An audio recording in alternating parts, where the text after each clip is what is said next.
धोनी की चाल में फंसी केकेआर, एक एक खिलाड़ी हुआ एक्सपोज। हार गई थी सीएसके, लेकिन धोनी ने बदल दिया पूरा खेल। जी हां दोस्तों, जब मैदान पर शांति थी, जब चेपॉक की पिच चुपचाप कुछ राज छुपा रही थी, तब एक शख्स डगआउट में बैठकर ऐसा प्लान बना रहा था जिसने पूरी केकेआर टीम को घुटनों पर ला दिया। Green flop, Rinku flop, Narine flop.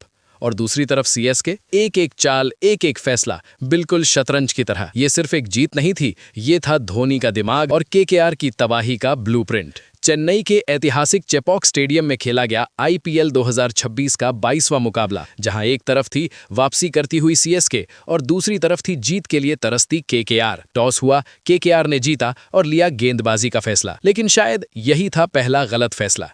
CSK की शुरुआत बिल्कुल भी अच्छी नहीं रही। कप्तान ऋतुराज गायकवाड़ तीसरे ओवर में सिर्फ 7 रन बनाकर आउट। स्टेडियम में सन्नाटा, फैंस के चेहरे पर चिंता। लेकिन तभी एक नई कहानी लिखने मैदान में आए संजू सैमसन। संजू ने शुरुआत में थोड़ा समय लिया, लेकिन फिर जो हुआ वो केकेआर के गेंदबाजों के लिए डरावना सपना बन गया। कवर ड्राइव, पुल शॉट और फिर लगातार बाउंड्री। 48 रन की पारी, लेकिन ये सिर्फ रन नहीं थे, ये था सीएसके के कमबैक का पहला संकेत। वहीं आयुष मात्रे, युवा खून, खतरनाक अंदाज। जी हां, जब संजू सेट हो चुके थे, तभी दूसरे छोर से आया एक और विस्फोट। आयुष मात्रे 17 गेंदों में 38 रन।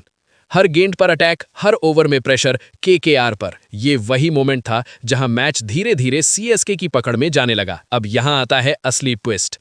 धोनी ने प्रमोट किया डेवॉल्ट ब्रेविस को। सवाल उठे, क्यों ब्रेविस, क्यों नहीं कोई सीनियर?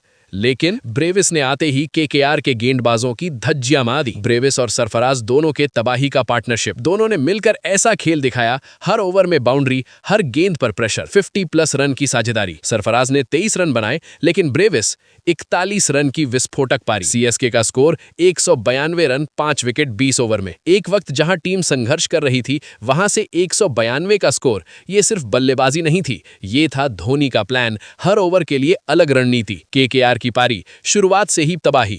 193 रन का पीछा, दबाव, चेपॉक की धीमी पिच और सामने सीएसके के चालाक गेंदबाज। मैच का पहला झटका, फिन एलन जल्दी आउट। केकेआर की शुरुआत खराब, नरेन का छोटा धमाका, लेकिन अंत जल्दी। सुनील नरेन 24 रन, कुछ बड़े शॉट्स, लेकिन सीएसके के स्पिन जाल में फंस गए। वहीं जब रहाणे सेट हो रहे थे, धोनी ने गेंद थमाई नूर अहमद को और रहाणे आउट, 28 रन। ये था गेम चेंजिंग मोमेंट। अब आया वो पल जिसने केकेआर की कमर तोड़ दी। कैमरून ग्रीन, पहली गेंद और आउट, गोल्डन डक।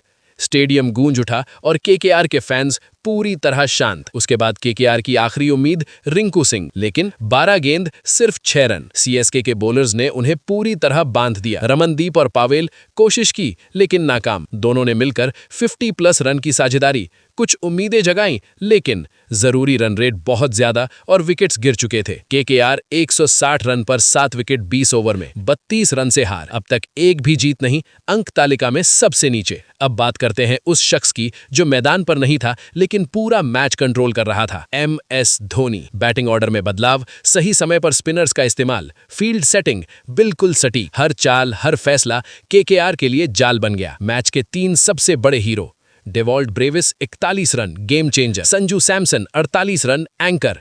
नूर Ahmed wicket plus turning point. वहीं अगर केकेआर की सबसे बड़ी गलतियों की बात करें तो टॉस जीतकर गलत फैसला, मिडिल ऑर्डर का फेल होना, स्पिन के खिलाफ तैयारी नहीं, ग्रीन और रिंकू का flop show. CSK back to back जीत के साथ प्लेऑफ की तरफ मजबूत कदम। वहीं केकेआर 0 जीत, टूर्नामेंट से बाहर होने का खतरा। अब बात आती है, क्या सीएसके इसी फॉर्म को जारी रखेगी? क्या केकेआर वापसी कर पाएगी, या फिर ये सीजन उनके लिए एक बुरा सपना बन जाएगा? दोस्तों, ये मैच सिर्फ 32 रन की जीत नहीं था, ये था दिमाग वर्सेस ताकत का मुकाबला, जहां जीता सिर्फ और सिर्फ धोनी का प्लान।